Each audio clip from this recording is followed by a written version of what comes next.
प्यारे विद्यार्थियों नमस्कार। स्वागत है आप सभी का आपके अपने YouTube चैनल आरपी स्टडी में। तो जो भी विद्यार्थी बीएसटीसी की तैयारी कर रहे हैं, बीएसटीसी की तैयारी करने वाले सभी विद्यार्थियों के लिए ये क्लास बड़ी इंपॉर्टेंट है, क्योंकि आज हम बीएसटीसी के ऐसे प्रश्न देखने वाले हैं जो आपके एग्जाम में आपको सीधे मिलेंगे। देखिए ये जो क्लास है वो मिक्स मॉडल पेपर रहेगा। इसके अंदर राजस्थान जीके भी आएगा, हिंदी भी आएगी, शिक्षण अभिरुचि भी आएगी। मतलब जैसा पेपर आपके एग्जाम आने वाला है वैसा का वैसा पेपर लेके आ चुका हूं। तो आप सभी का बहुत बहुत स्वागत है। क्लास को ध्यान से कंप्लीट पूरा जरूर देखें दोस्तों, और लास्ट में कमेंट करें इस क्लास को देखने के बाद टोटल कितने प्रश्न आपके सही होते हैं, आपकी तैयारी कैसी है। ठीक है मेरे विद्यार्थियों, तो चलिए क्लास का शुभारंभ करते हैं। देखते हैं क्लास का पहला सवाल आपके सामने क्या पूछा है। क्लास का पहला ही बहुत शानदार प्रश्न दोस्तों आपके सामने पूछा हुआ है। जोधपुर के समीप पश्चिम में कायलाना झील का निर्माण किसने करवाया। अगर प्रश्न आपसे पूछा जाता है कायलाना झील कहां पर है, तो कायलाना झील दोस्तों जोधपुर के पश्चिम में स्थित है। अब बात करें इस झील के बारे में कि इसका निर्माण किसने करवाया। भीम सिंह ने, तख्त सिंह ने, अर्णवराज ने, प्रताप सिंह ने। बहुत अच्छा प्रश्न आपसे पूछा है। तो जोधपुर की कायलाना झील का निर्माण दोस्तों है ये प्रताप सिंह ने करवाया था। किसने करवाया था? प्रताप सिंह ने। विद्यार्थियों कायलाना झील एक कृत्रिम झील है, ठीक है ना, यह आपको ध्यान रखना है। यह जोधपुर की सबसे बड़ी झील है। तो डी ऑप्शन आपका राइट है। दूसरा प्रश्न आपके सामने, राजस्थान में फसलों में नरमा का संबंध है। नरमा का संबंध किस फसल से है? गन्ने से, कपास से, तंबाकू से, जोजोबा से। तो नरमा दोस्तों है ये कपास की एक उन्नत किस्म है जो मुख्य रूप से हनुमानगढ़ और गंगानगर के अंदर उगाई जाती है। तो आपका उत्तर क्या रहेगा? नरमा क्या होती है दोस्तों? कपास की उन्नत किस्म होती है। ठीक है, नेक्स्ट आपके सामने अगला प्रश्न पूछा, जामर कोटड़ा की खान प्रसिद्ध है। जामर कोटड़ा की खान है वो किसके लिए प्रसिद्ध है? सीसा व जस्ता के लिए, रॉक फॉस्फेट के लिए, कैल्साइट के लिए, यूरेनियम के लिए। तो आप सबको बताया दोस्तों जामर कोटड़ा खाने है ना, ये पहली बात कहां पर है? ये है दोस्तों उदयपुर के अंदर। कहां पर है? उदयपुर के अंदर दोस्तों जामर कोटड़ा है, जो कि किसके लिए प्रसिद्ध है? रॉक फॉस्फेट के लिए। जामर कोटड़ा में किसकी खान है दोस्तों? जामर कोटड़ा में रॉक फॉस्फेट की खान है प्यारे विद्यार्थियों। तो जो भी विद्यार्थी ऑप्शन बी को सही कर रहा है बहुत बढ़िया। नेक्स्ट आपके सामने, टोंक मुस्लिम रियासत का संस्थापक कौन था? बहुत शानदार प्रश्न आपसे पूछा है। टोंक मुस्लिम रियासत का संस्थापक अमीर खां पिंडारी, गुलाब खां कामाय खानी, नवाब मोहम्मद शाह, हसंत खां मेवाती। तो राइट आंसर आपका रहेगा अमीर खां पिंडारी। विद्यार्थियों अमीर खां पिंडारी के द्वारा 1817 के अंदर टोंक की स्थापना कर दी गई थी, ठीक है ना। तो बिल्कुल आपका उत्तर क्या रहेगा? Option A. टोंक दोस्तों एकमात्र राजस्थान की मुस्लिम रियासत थी। प्रश्न आ जाए राजस्थान की एकमात्र मुस्लिम रियासत कौन सी थी विद्यार्थियों, तो वो थी अपनी टोंक। ठीक है, चलिए अगला प्रश्न देखते हैं आपके सामने क्या पूछा है। अगला पूछा है, सीताबाड़ी 12 निमन में से किस जनजाति के संबंधी मेला लगता है। सीताबाड़ी मेले का संबंध किससे है, ये आपसे पूछा है। देखो बेणेश्वर धाम आदिवासियों का कुंभ है, उसी प्रकार सीताबाड़ी का मेला साथियों है ना, ये सरिया जाति का कुंभ कहलाता है। ध्यान रखना, प्रश्न आपसे पूछा जाता है सीताबाड़ी मेला कहां भरता है, तो ये भरता है केरवाड़ा 12 के अंदर। इस मेले को क्या कहते हैं? इस मेले को साथियों सरिया जाति का कुंभ कहा जाता है। ठीक है, नेक्स्ट आपके सामने, नेक्स्ट आपसे पूछा है आत्म संप्रेक्षण को कहते हैं। आत्म संप्रेक्षण को क्या कहा जाता है ये आपको बताना है। बहुत गजब का बहुत शानदार प्रश्न आपके सामने पूछा है। आत्म जो संप्रेक्षण होता है साथियों, जन संप्रेक्षण कहते हैं क्या उसे, समूह संप्रेक्षण कहते हैं, अंतर व्यक्तिक संप्रेक्षण कहते हैं या अंतर व्यक्तिक संप्रेक्षण। फटाफट कमेंट करेंगे। बहुत अच्छा प्रश्न आपसे पूछा है। टीचिंग एप्टीट्यूड का सवाल है भैया। टीचिंग एप्टीट्यूड में आपको 50 में से 50 क्वेश्चन सही करके आना है। जीके में तो आप डंका बजाओगे ही, साथ में टीचिंग एप्टीट्यूड में भी आपको डंका बजाना है। तो बिल्कुल आपका राइट आंसर रहेगा साथियों, आत्म संप्रेषण को क्या कहते हैं? अंतर व्यक्तिक संप्रेषण भी कहा जाता है। तो ऑप्शन आपका रहेगा सी। ठीक है, नेक्स्ट आपके सामने, प्राथमिक स्तर पर छात्रों की मातृभाषा के माध्यम से पढ़ाना होता है। इससे क्या होता है? इससे बच्चों को शिक्षा स्वाभाविक वातावरण में मिलती है, इससे अध्यापक को अनुभव और बांटने में सुविधा मिल जाती है। दोनों सही है या इनमें से कोई नहीं? तो प्यारे साथियों सीधी बात है, प्राथमिक का मतलब क्या होता है? क्लास 1 से लेकर 5वीं कक्षा तक, पहली से लेकर 5वीं तक मातृभाषा के अंदर बच्चों को पढ़ाएंगे तो क्या होगा, है ना। तो इसका सीधा इफेक्ट दोस्तों यही पड़ेगा कि बच्चों की शिक्षा है वो स्वाभाविक वातावरण में मिलेगी, साथ में अध्यापक को भी इसमें क्या मिलेगी दोस्तों, अनुभव बांटने में सुविधा मिलेगी। तो आपका राइट आंसर रहेगा उपरोक्त दोनों, सी ऑप्शन आपका सही है, ठीक है ना। जो भी ऑप्शन सी को सही कर रहा है वेरी गुड। अगला, एक शिक्षक के लिए सर्वाधिक चुनौतीपूर्ण कार्य कौन सा होता है। एक टीचर जो होता है उसके लिए सबसे अधिक चुनौतीपूर्ण कार्य कौन सा होता है, वो आपको बताना है। तो देखिए, विद्यार्थी को गहरे कार्य करने के लिए तैयार करना, शिक्षा व सीखने की प्रक्रिया को आनंददायक बनाना, कक्षा में अनुशासन बनाए रखना, या प्रश्न पत्र तैयार करना।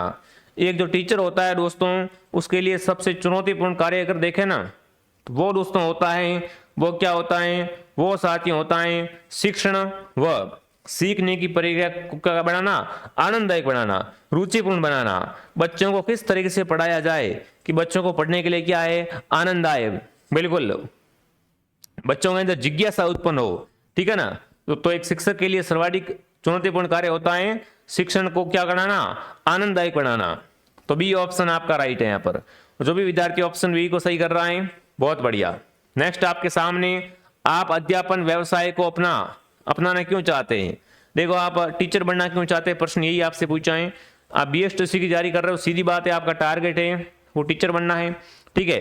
तो आप टीचर बनना क्यों चाहते हैं, आपके परिवार का कोई सदस्य इस व्यवसाय में नहीं है, इसलिए प्रारंभ से ही आपकी रुचि पढ़ाने में रही है, ये व्यवसाय सर्वाधिक आराम वाला है, आपके माता पिता आपको शिक्षक बनने के लिए प्रोत्साहित कर रहे हैं। सीधी बात है दोस्तों, अपन BSTC कर रहे हैं, अपन को टीचर बनना है। क्यों बनना है, क्योंकि अपन को बचपन से ही, प्रारंभ से ही अपन को क्या है दोस्तों, बिल्कुल पढ़ाने के अंदर रुचि है, इंटरेस्ट है। बिना इंटरेस्ट के कोई भी काम नहीं किया जा सकता। तो बिल्कुल अपन कहेंगे कि हमको प्रारंभ से ही क्या है दोस्तों, पढ़ाने का बहुत शौक है, इसलिए मैं क्या कर रहा हूँ, BSTC की तैयारी कर रहा हूँ, फिर रीट का एग्जाम दूंगा, फिर टीचर बनूंगा, ठीक है। नेक्स्ट, किस प्रकार का कक्षा नेतृत्व सबसे उत्तम माना गया है।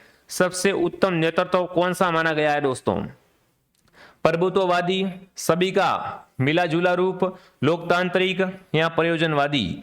बहुत बेहतरीन प्रश्न आपसे पूछा। प्रश्न को समझेंगे थोड़ा सा कि किस प्रकार का नेतृत्व क्लास के अंदर, कक्षा में सबसे उत्तम दोस्तों होता है, तो वो होता है लोकतांत्रिक।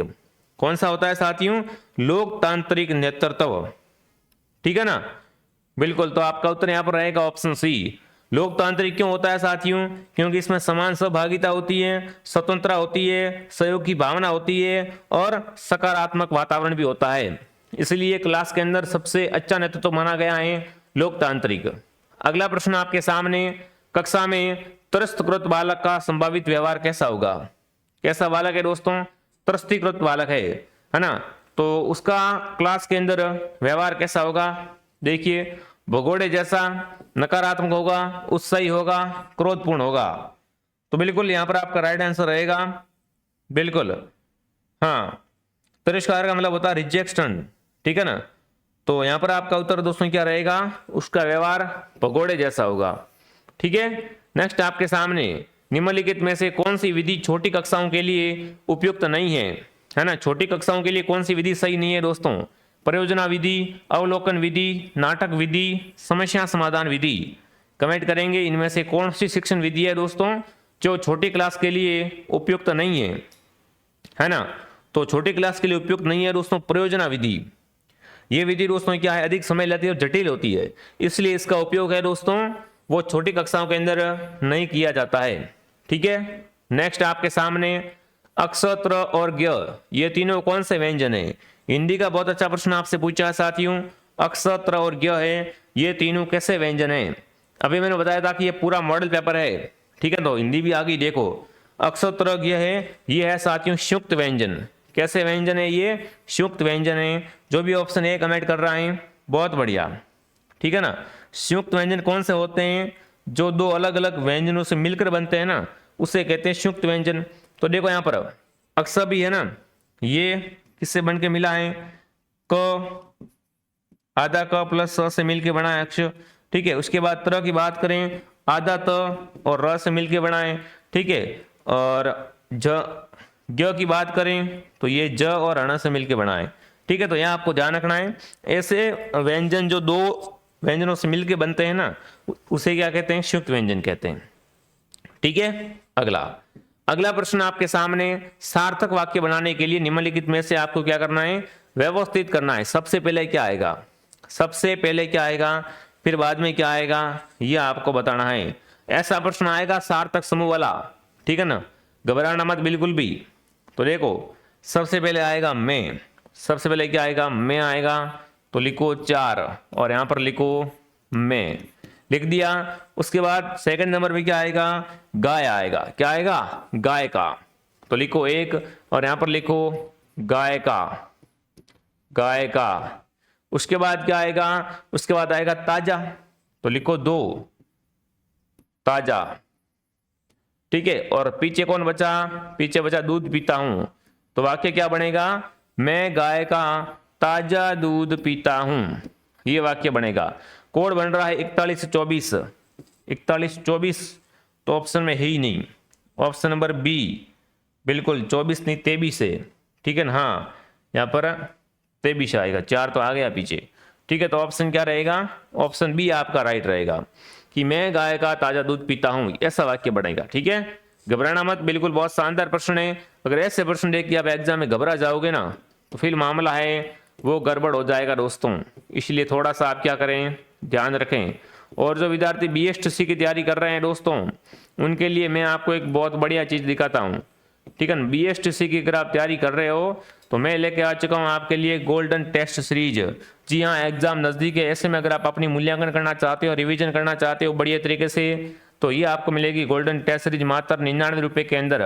कुल आपको 21 टेस्ट मिलेंगे साथियों, जिससे आपकी तैयारी बहुत बढ़िया हो जाएगी। रामबाण जड़ी बूटी इस टेस्ट सीरीज के काफी सारे क्वेश्चन तो आपको सीधे मिलने वाले हैं।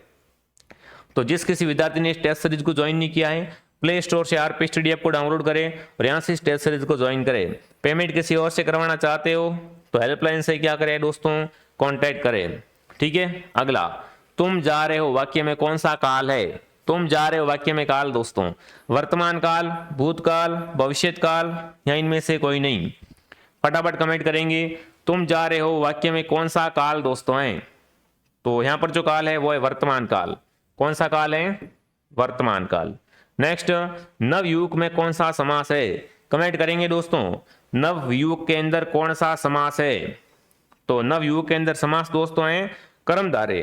कौन सा समास है, कर्मधारय, ठीक है। सरकार सर्दी में गरीबों को कंबल वितरित करती है, वाक्य में कौन सा कारक नहीं है, सरकार क्या करती है, सरकार सर्दी में गरीबों को कंबल वितरित करती है, वाक्य में कौन सा कारक नहीं है, तो यहाँ पर अपादान कारक दोस्तों नहीं है, ठीक है।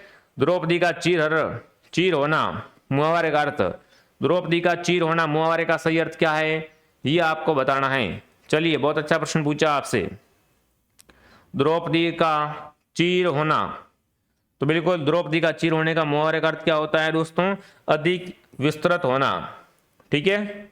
राज्य में आदिम जाति शोध संस्थान कहां पर है, कमेंट करेंगे। राज्य में दोस्तों आदिम जाति शोध संस्थान प्रशिक्षण है, ये कहां पर है, तो ये है दोस्तों उदयपुर के अंदर, ठीक है। नृत्य कला में विकास में योगदान के लिए प्रसिद्ध है विद्यार्थियों, नृत्य कला के अंदर जो दोस्तों विकास का योगदान हुआ है ना, नृत्य कला का विकास का योगदान, उसमें सबसे अधिक इंपॉर्टेंट, सबसे अधिक महत्वपूर्ण योगदान है कालबेलियों का। किसका है दोस्तों योगदान अधिक, कालबेलियों का। वंश भास्कर निम्न में से किस राज्य का इतिहास बताती है, बात करेंगे साथियों वंश भास्कर के लेखक के बारे में, तो वंश भास्कर सूर्यमल मिश्र की है, ठीक है। ये किस राज्य का इतिहास बताती है दोस्तों, तो ये बूंदी का इतिहास बताती है। किसका, बूंदी का इतिहास है वो वंश भास्कर में मिलता है। नेक्स्ट, राजपूताना शब्द का सर्वप्रथम प्रयोग जॉर्ज थॉम्स ने किस सन में किया था, कमेंट करेंगे साथियों। देखो, राजस्थान शब्द का प्रयोग तो कर्नल जेम्स टॉड ने किया था और राजपूताना शब्द का प्रयोग जॉर्ज थॉम्स ने किया था। कब किया था दोस्तों, पहली बार सन 1800 के अंदर इन्होंने पहली बार राजस्थान के भूभाग के लिए राजपूताना शब्द का प्रयोग किया था, ठीक है। गोविंद देव जी का मंदिर कहां पे है, जोधपुर, जयपुर, अजमेर, कोटा, बताओ भाई गोविंद देव जी का मंदिर कहां पर स्थित है, तो गोविंद देव जी का मंदिर है दोस्तों जयपुर के अंदर। कहां पर है, जयपुर, बी ऑप्शन आपका राइट रहेगा।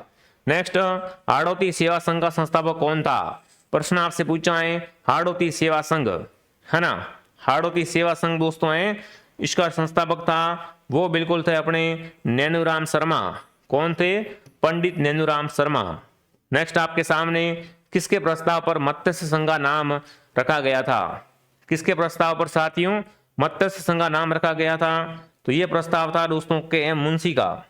के एम मुंशी ने दोस्तों कहा था किसका नाम क्या रखो? मत्स्य संघ रखो। मत्स्य संघ एकीकरण का पहला चरण दोस्तों है। ठीक है, निम्नलिखित में से कौन सी दृश्य सर्वे साधन है? दृश्य सर्वे साधन कौन सा है साथियों? ये आपको बताना है। बहुत इजी क्वेश्चन है, ज्यादा इसमें आपको डरने वाली बात है ही नहीं। दृश्य मतलब देख भी सकते हैं, सुन भी सकते हैं। तो वो दोस्तों अपना कंप्यूटर है, कंप्यूटर को देख भी सकते हैं, सुन भी सकते हैं। ठीक है, बच्चे का पहला शिक्षक कौन होता है? बच्चे का पहला शिक्षक दोस्तों पिता, नर्स, माता या मित्र? तो बिल्कुल बच्चे का प्रथम शिक्षक होती है उसकी माँ। ठीक है, नेक्स्ट, शिक्षा का सही उद्देश्य क्या होता है? विद्यार्थियों को जीवन उपार्जन के लायक बनाना, विद्यार्थियों को नौकरी के लिए तैयार करना, विद्यार्थी को ज्ञान प्राप्त करने में मदद करना, विद्यार्थियों के सर्वांगीण विकास को सुगम बनाना। तो बिल्कुल दोस्तों एक शिक्षा है ना, शिक्षा का उद्देश्य होता है विद्यार्थी का क्या हो? सर्वांगीण विकास हो। क्या हो? सर्वांगीण विकास हो और सुगम बने। तो डी ऑप्शन आपका राइट है। नेक्स्ट आपके सामने एक शिक्षक का कार्य होता है विद्यार्थियों को स्वाध्याय में सहायता देना, विद्यार्थियों को अध्ययन करने के लिए प्रेरित करना, अध्ययन के अनुकूल वातावरण बनाना, विद्यार्थियों में उनकी गलतियां बताना। शिक्षक का दोस्तों कार्य क्या होता है इनमें से? तो शिक्षक का कार्य होता है साथियों बिल्कुल क्या करना? अध्ययन के अनुकूल वातावरण तैयार करना। अच्छा अध्यापक वह है जो उपयोगी सूचना प्रदान करता है, अवधारणाओं और सिद्धांतों की व्याख्या करता है, विद्यार्थियों को छुपा हुआ नोट्स देता है या विद्यार्थियों को सीखने के लिए प्रेरित करता है। तो प्यारे साथियों अच्छा टीचर वही है जो क्या करता है साथियों? बिल्कुल मोटिवेट तो करता ही है। मोटिवेट तो आप सबको पता है, मोटिवेशन आज के समय में बहुत जरूरी है। ठीक है ना, तो यहाँ पर आपका राइट आंसर रहेगा जो विद्यार्थियों को सीखने के लिए प्रोत्साहित करता हो। ठीक है ना, यदि एक छात्र आपकी क्लास में विस्तृत पैदा करता है तो आपका दृष्टिकोण क्या रहेगा? बिल्कुल क्लास में क्या है, बच्चा हलचल कर रहा है तो आपका दृष्टिकोण, आप उससे कहेंगे क्लास से निकाल देंगे, आप उससे कहेंगे ठीक व्यवहार करेंगे, आप उसके किए गए कार्यों का कारण पूछेंगे, यहाँ पर उससे अतिरिक्त गृह कार्य देंगे। सीधी बात है, अपन खड़ा करेंगे, पूछेंगे भाई क्यों कर रहा है, क्या समस्या है तेरी? ठीक है, तो कारणों का क्या करेंगे अपन? कारणों का मूल्यांकन करेंगे। ठीक है, नेक्स्ट है आपकी कक्षा में बालक अक्सर चोरी करता है तो आप उसको कैसा संभालेंगे? उसको अनोनीकरण दंड देंगे, विद्यार्थी को धमकी दूंगा कि उसके स्कूल से निकाल दिया जाएगा, इस तरह का व्यवहार करने के पीछे का कारण जानेंगे और निवारक कदम उठाएंगे, विद्यार्थी को पुलिस के हवाले करेंगे। सीधी बात है, क्या करेंगे? कारण जानेंगे। जब भी ऑप्शन में कारण जानने का ऑप्शन आता है तो सीधा आप क्या करें? कारण जानने वाले को सही करें। ठीक है, विद्यालय में शिक्षा की गुणवत्ता का सर्वाधिक महत्वपूर्ण परिचायक है। कमेंट करेंगे साथियों, शिक्षा की गुणवत्ता का सर्वाधिक महत्वपूर्ण परिचायक दोस्तों होता है वो कौन होता है? छात्रों की उपलब्धि का स्तर, बच्चे ने कितना सीखा, बच्चे आज किस लेवल पर है। ठीक है, चलिए जिसने भी क्लास को लाइक नहीं किया है क्लास को लाइक एंड सब्सक्राइब जरूर करें प्यारे साथियों। ठीक है, हाँ, निम्नलिखित में से कौन सा कथन आप इसकी पुष्टि करता है कि विद्यालय में समाज में उत्थान अग्रणी होना चाहिए? प्रश्न आपसे क्या पूछा है? निम्नलिखित में से कौन सा कथन इसकी पुष्टि करता है कि विद्यालय की समाज के उत्थान में अग्रणी होना चाहिए? विद्यालय का सामान्य कार्य, विद्यालय का प्रगतिशील कार्य, विद्यालय का रूढ़िवादी कार्य या विद्यालय का प्रतिक्रियावादी कार्य? फटाफट कमेंट कीजिए। चलिए दोस्तों, बहुत बेहतरीन प्रश्न आपके सामने है। हाँ जी, तो जो राइट आंसर आपका रहेगा दोस्तों वो रहेगा विद्यालय का प्रगतिशील कार्य। ठीक है, अर्थ का विलोम क्या होता है? फटाफट कमेंट करेंगे। विलोम शब्द का मतलब होता है उल्टा, है ना, विपरीत। तो कमेंट कीजिए दोस्तों, अर्थ का विलोम है वो क्या होता है? तो राइट आंसर दोस्तों आपका रहेगा इति। अर्थ का मतलब होता है प्रारंभ करना और इति का मतलब क्या होता है? समाप्त करना। बी ऑप्शन आपका राइट है। गायक में कौन सी संधि है? कमेंट करेंगे साथियों, गायक के अंदर कौन सी संधि है? हाँ, गायक, तो गायक के अंदर दोस्तों संधि गे प्लस अक गायक हो जाएगा। संधि है अयाड़ी संधि। ठीक है, किसकी स्मृति में तिलवाड़ा पशु मेला भरता है? तिलवाड़ा पशु मेला दोस्तों है वो मलिनाथ जी की स्मृति के अंदर भरता है। कहाँ भरता है ये मेला? ये मेला बालोतरा के अंदर भरता है दोस्तों। ठीक है, नेक्स्ट, राजस्थान का सौर ऊर्जा उत्पादन में देश में कौन सा स्थान है? सौर ऊर्जा उत्पादन में दोस्तों राजस्थान का देश में स्थान पूछा है ना। तो सौर ऊर्जा उत्पादन में दोस्तों राजस्थान का देश में पहला स्थान है। ठीक है। अधिगम हेतु विद्यार्थी का सबसे बड़ा गुण क्या होता है? सीखने के लिए विद्यार्थियों आपको बताना है ना। विद्यार्थी का बड़ा गुण होता है जिज्ञासा। बच्चे के अंदर सीखने की जिज्ञासा ही नहीं है तो बच्चा कभी भी सीख नहीं पाएगा। ठीक है। नेक्स्ट, एक विद्यालय में निम्न में से कौन वांछित नहीं है? विद्यालय में वांछित कौन नहीं होता है दोस्तों, वो आपको बताना है ना। तो नियमित उपस्थिति बिल्कुल वांछित है ना। अच्छा व्यवहार भी है, पुरस्कार भी है, बट दैहिक दंड इसके अंदर दोस्तों नहीं आएगा। तो बिल्कुल जो भी विद्यार्थी ऑप्शन नंबर क्या कर रहे हैं, डी को, सी को राइट कर रहे हैं, सी ऑप्शन आपका राइट है। ठीक है। जो भी विद्यार्थी BSTC की तैयारी कर रहे हैं, टेस्ट सीरीज आपको मिल जाएगी साथियों। ठीक है। तो ये आपका मॉडल पेपर था। ऐसे इससे भी इंपॉर्टेंट क्वेश्चन मैं लेके आता रहता हूँ। मॉर्निंग में एक क्लास 7 बजे आती है, एक क्लास दोपहर 2 बजे और एक क्लास शाम को 9 बजे। तीनों क्लासें आपको बढ़िया ढंग से देखनी है, बढ़िया तैयारी करनी है साथियों। जिन्होंने टेस्ट सीरीज ज्वाइन की वो टेस्ट सीरीज ज्वाइन करके बढ़िया तैयारी करें। बाकी मैं आपको मिलता हूँ नेक्स्ट क्लास में दोस्तों।